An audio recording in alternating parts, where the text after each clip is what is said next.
सभी मित्रों को नमस्कार। अभी चुनाव हो जाए तो कौन हारेगा और कौन जीतेगा? लोकसभा की स्थिति क्या होगी? क्या नरेंद्र मोदी की सरकार लोकसभा में बहुमत प्राप्त कर लेगी?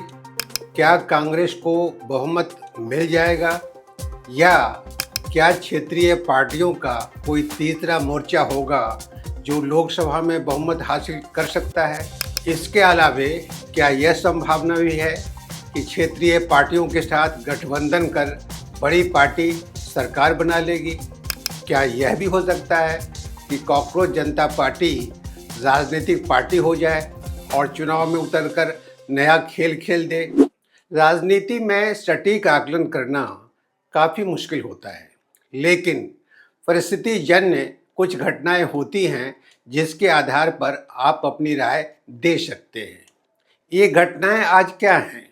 पहली घटना है नई राजनीतिक शक्तियों का उभार। दूसरी, पुरानी राजनीतिक शक्तियों के तेज में छेद। तीसरी, राहुल गांधी की व्यूह रचना। चौथी, मीडिया का बदलता मिजाज। पांचवा, जनता में नई जागृति। और अंतिम, नरेंद्र मोदी की अजेयता को चुनौती। आज भारतीय क्षितिज पर दो ही राजनीतिक शक्तियों में तेज दिखाई पड़ता है, एक राहुल गांधी में और दूसरी कॉकरोच जनता पार्टी में। दोनों राजनीतिक शक्तियां बीजेपी सरकार के सामने नई नई चुनौतियां हर रोज पेश कर रही हैं। मोदी सरकार कभी ऑफेंसिव रहा करती थी, वह आज पूरी तरह से डिफेंसिव है। चूंकि संसद भवन के अंदर विपक्ष संसद को चलने ही नहीं दे रहा है दोनों गृहों में, तो कोई जाकर क्या करेगा? कह सकते हैं कि बीजेपी उतार की ओर है और राहुल गांधी और कॉकरोच पार्टी चढ़ाव की ओर। बावजूद इसके राजनीति में तीन नए शब्द दाखिल हो गए हैं। पहला वोट चोरी, दूसरा सीट चोरी और तीसरा चंदा चोरी। राहुल गांधी ने पिछले एक साल से चुनावी प्रक्रिया को लेकर गंभीर सवाल उठाते रहे हैं। उनका आरोप है कि मतदाता सूची में गड़बड़ियों, डुप्लीकेट नामों, गलत पतों और दूसरी अनियमितताओं के जरिए चुनाव को प्रभावित किया जाता है। महादेवपुरा विधानसभा का उदाहरण देकर उन्होंने 1 लाख से ज्यादा संदिग्ध मतदाताओं का दावा किया। So we started looking at Madhevapura assembly, we started looking at the details. And now I'm going to tell you what we found.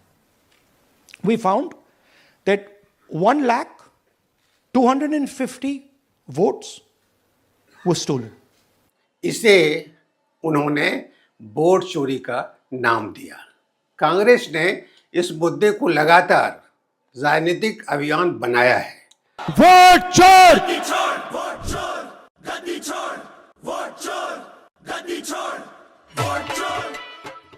Rahul Gandhi ने यहां तक कहा कि चुनाव आयोग सॉफ्ट कॉपी नहीं देता, वरना वे साबित कर देते कि प्रधानमंत्री नरेंद्र मोदी ने बनारस में वोट चोरी के माध्यम से जीत हासिल की है। चुनाव आयोग राहुल गांधी के आरोपों को खारिज करता रहा है, लेकिन जनता के बीच एक नई नैरेटिव कायम हुई है कि देश में वोट चोरी हो रही है। लोकतंत्र में चुनावी व्यवस्था की महत्ता बहुत बड़ी है। यह एकमात्र व्यवस्था है जो चुनाव प्रक्रिया को मजबूती प्रदान कर सकती है और उसे कमजोर भी। पिछले कुछ दिनों के उसके रवैये से जनता का भरोसा थोड़ा घटा है। राहुल गांधी ने चुनाव आयोग की इसी नस पर हमला किया है। दूसरा शब्द है सीट चोरी का। बीजेपी इस खेल में महारत हासिल कर चुकी है। लोकसभा चुनाव में तो वह मात्र 240 सीटों पर सिकुड़ गई थी, लेकिन अपने छलबल कल से छोटी छोटी पार्टियों को अपनी ओर किया। आम आदमी पार्टी, तृणमूल कांग्रेस, उद्धव ठाकरे के सांसदों को लोभ, लालच और दबाव से तोड़ डाला। बीजेपी को बहुमत से कम सीटें लाना और सत्ता से उठे हटाना दोनों अलग अलग बातें हैं। तीसरा शब्द है चंदा चोरी। यह शब्द बीजेपी के कलेजे में सीधे लगा है। अयोध्या के राम मंदिर से जुड़े चंदे में कथित गड़बड़ी के आरोपों ने विपक्ष को एक नया राजनीतिक हथियार दे दिया है। कांग्रेस ने इस चंदा चोरी के बहाने बीजेपी आरएसएस पर हमला किया है। इस मामले में एफआईआर और गिरफ्तारियों की खबरें भी सामने आई हैं, जबकि बीजेपी ने विपक्ष पर धार्मिक भावनाओं का अपमान करने का आरोप लगाया है।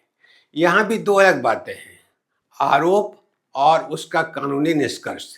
लेकिन राजनीति में आरोप भी कभी कभी बहुत शक्तिशाली हथियार बन जाया करते हैं। क्यों?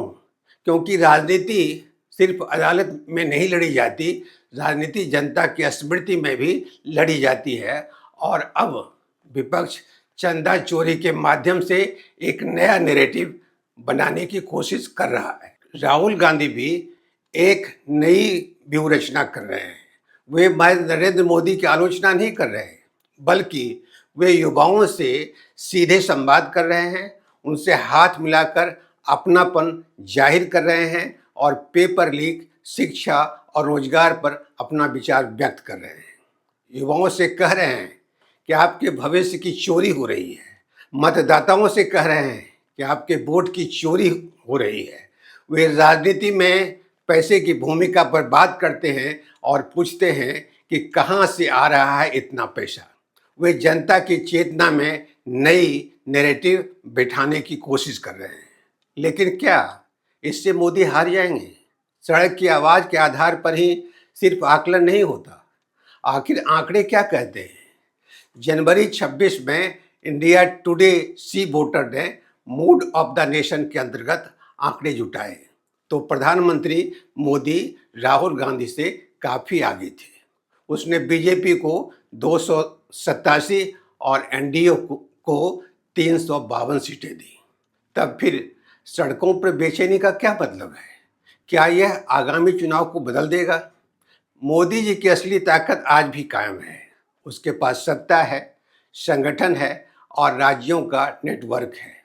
उनकी लोकप्रियता भी अपनी जगह है। लेकिन यह भी कहना नासमझी होगी कि उन्हें कोई चुनौती नहीं दे सकता। चुनाव के आसपास हवा बदलती रहती है। तब भी यह मूल प्रश्न बाकी है कि आज चुनाव हो जाएगा तो क्या होगा?